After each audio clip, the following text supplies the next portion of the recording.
आज की इस खबर को शुरू करने से पहले मेरा एक सवाल लड़कियों से है कि कैसा हो अगर आपको एक कमरे में बंद कर दिया जाए, आपकी आज़ादी को आपसे छीन लिया जाए। आपके पास पैर हैं लेकिन आप चल के कहीं जा नहीं सकते। आपके पास आंखें हैं लेकिन आप अपनी आंखों से खुलकर इस दुनिया को देख नहीं पाएंगे। आपके पास ज़बान है लेकिन ज़बान से आप खुलकर बोल नहीं पाएंगी।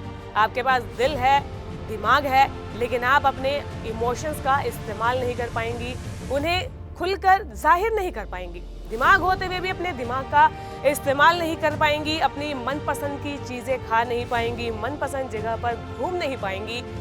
हाँ, लेकिन एक शर्त ज़रूर यहाँ पर ये होगी कि आपको कपड़े जो हैं शानदार आलीशान कपड़े, घर और गहने तक मिलेंगे। लेकिन क्या इतनी बड़ी सजावट के बीच में, इतनी आलीशान शान और शौकत के बीच में क्या आप अपने इन सभी अधिकारों को छोड़ पाएंगी?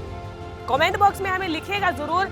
और आज ये सवाल इसलिए उठाए हैं क्योंकि बात हम करेंगे नेपाल के एक कुमारी प्रथा की। छोटी बच्चियों को जीवित देवी तो बना दिया जाता है, लेकिन उस धर्म और आस्था के नीचे जो है उनके किस तरीके से अधिकार दब के रह जाते हैं। किस तरीके से एक मासूम बच्चा जो कि खेलना चाहता है, कूदना चाहता है, इस दुनिया को देखना चाहता है, लेकिन किस तरीके से जो है एक कुमारी प्रथा की आड़ में उससे उसका बचपना छीन लिया जाता है। आज यही इस पैकेज में हम जानने वाले हैं। नेपाल की कुमारी प्रथा कई वर्षों से चली आ रही है। कुमारी का अर्थ कुंवारी से है, यानी कि जो लड़की अभी पीरियड्स के साइकिल में नहीं पड़ी है और शादीशुदा भी नहीं है। कुमारी प्रथा के अंतर्गत 3-4 साल की बच्ची को जीवित देवी के रूप में पूजा जाता है और ये भी माना जाता है कि चुनी गई जीवित देवी तलेजू का अवतार है। नेपाली भाषा में तलेजू देवी दुर्गा को कहा जाता है। लेकिन सवाल ये खड़े होते हैं कि आखिरकार इस प्रथा के पीछे की कहानी क्या है?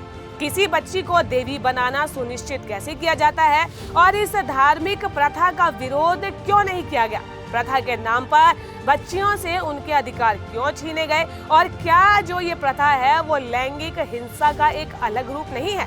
कुमारी प्रथा के पीछे की आखिरकार कहानी है क्या? नेपाल में चल रही कुमारी प्रथा के नाम पर जो बच्चियों से अधिकार छीने जाते हैं वो तो हम जानेंगे ही, लेकिन ये प्रथा आज तक जिंदा कैसे है? इस प्रथा को मानने के पीछे की कहानी क्या है? क्यों जो है इस प्रथा में लोगों का इतना अंधा विश्वास है? पहले ये जानना जरूरी है। कुमारी को लेकर कुछ मान्यताएं जो कि नेपाल में मशहूर है। ऐसा कहा जाता है कि कुमारी बनने वाली लड़की की खामोशी को जो है वो तोहफे के तौर पर देखा जाता है। ऐसा कहा जाता है कि अगर ये शांत रहती है तो ये भक्तों की मन्नतें पूरी करती है। इनके चिल्लाकर रोने और तेज आवाज में हंसने को लेकर मान्यता है कि परिवार में कोई गंभीर रूप से बीमार पड़ सकता है। और अगर ये देवी धीरे से रोती है या आंख मलती है तो ऐसा कहते हैं कि किसी की जो मौत है वो सुनिश्चित है। नेवारी नेपाल का एक समुदाय है जिसे कि शाक्य कुल से ही कुमारी चुनी जाती है।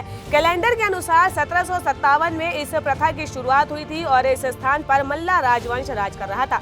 मान्यता के अनुसार वो देवी तलेजू से मिलता था, लेकिन इस बारे में कभी किसी को पता ही नहीं चलने देता था। लेकिन एक रात राजा की पत्नी ने उसका पीछा किया। देवी इस बारे में जानती थी कि राजा की पत्नी छिपकर राजा की मुलाकात देख रही है। यह आभास होते ही देवी ने राजा से कभी ना मिलने की बात कही। राजा ने बहुत प्रार्थना की कि नेपाल एक होने की कगार पर है और ऐसे में देवी उसके साथ रहे ताकि लोगों की सुरक्षा की जा सके। इस पर देवी ने राजा से कहा कि वह नेवारी समुदाय के सबसे ऊंचे कुल शाक्य कुल से एक पवित्र लड़की को खोजे और उसी में देवी का वास करेगी। और तभी से इस मान्यता के अनुसार ये प्रथा चली आ रही है। सबसे बड़ा सवाल ये है कि आखिरकार जीवित देवी का चुनाव होता कैसे है? कुमारी देवी 3 से 4 साल की होती है और शाक्य कुल की बच्ची होती है जो कि तब तक कुमारी बनी रहती है जब तक उसके पीरियड्स जो है वो शुरू नहीं हो जाते। माहवारी शुरू होते ही जीवित देवी के पद से हटा दिया जाता है और एक नई कुमारी देवी की तलाश की जाती है। इस देवी को नेपाल के हिंदू और बौद्ध दोनों ही पूजते हैं और ये विश्वास करते हैं कि देवी की पूजा करने से उनकी सभी इच्छाएं पूरी हो जाएगी।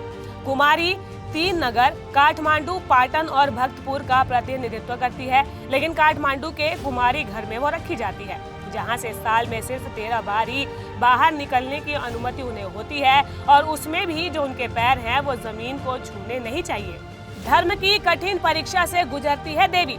शाक्य कुल से वे बच्चियां जो कि स्वस्थ हैं, कोई बीमारी नहीं है, जिनका एक भी दांत टूटा हुआ नहीं है और जिनके परिवार सोने या चांदी का काम करते हैं, जो बच्चियां इन मूल मापदंडों पर खरी उतरती हैं, वे आगे की परीक्षा देती हैं। दूसरी परीक्षा में उनके भीतर देवी होने के 32 लक्षण परखे जाते हैं। वे लक्षण क्या है, ये सिर्फ पुजारी ही जानते हैं। इन लक्षणों को जो पार कर लेती है पुजारी, उस बच्ची की और भी कठिन परीक्षा हिंदू त्योहार दशाईन की कालरात्रि के दिन लिया जाता है।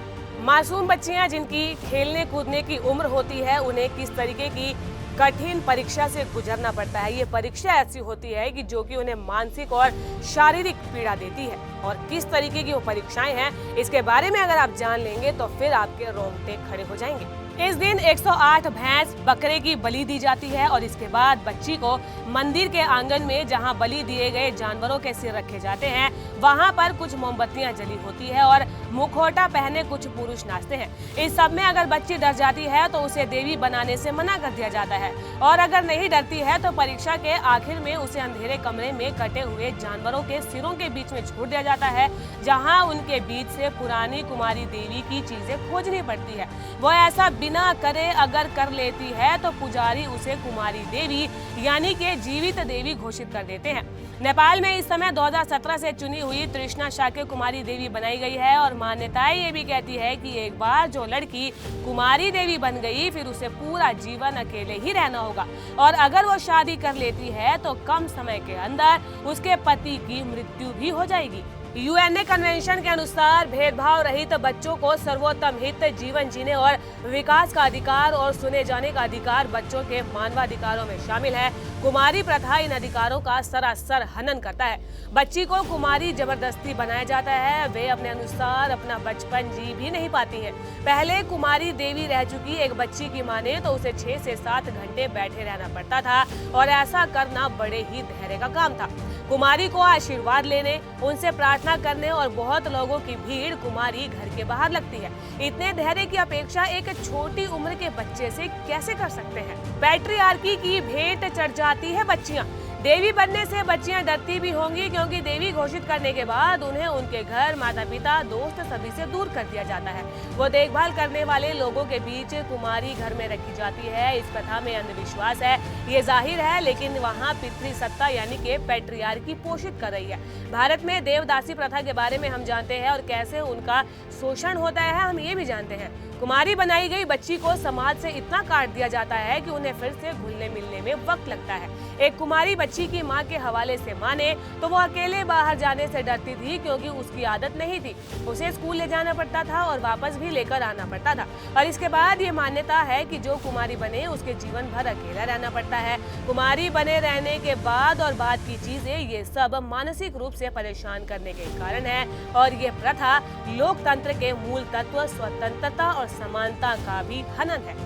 तो देखा आपने कैसे एक प्रथा के नाम पर मासूम बच्चियों के जीवन से खिलवाड़ किया जा रहा है। उन्हें स्कूल नहीं जाने दिया जाता, शादी करने की अनुमति नहीं है, खेलने की अनुमति नहीं है। और जो सवाल हमने शुरुआत में लड़कियों से पूछा था कि अगर आपको ये सब सुविधाएं आलिशान शान शौकत दे दी जाए और बदले में अगर आपके अधिकार छीन लिए जाए, तो क्या आप ऐसी जिंदगी को चुनना पसंद करेगी?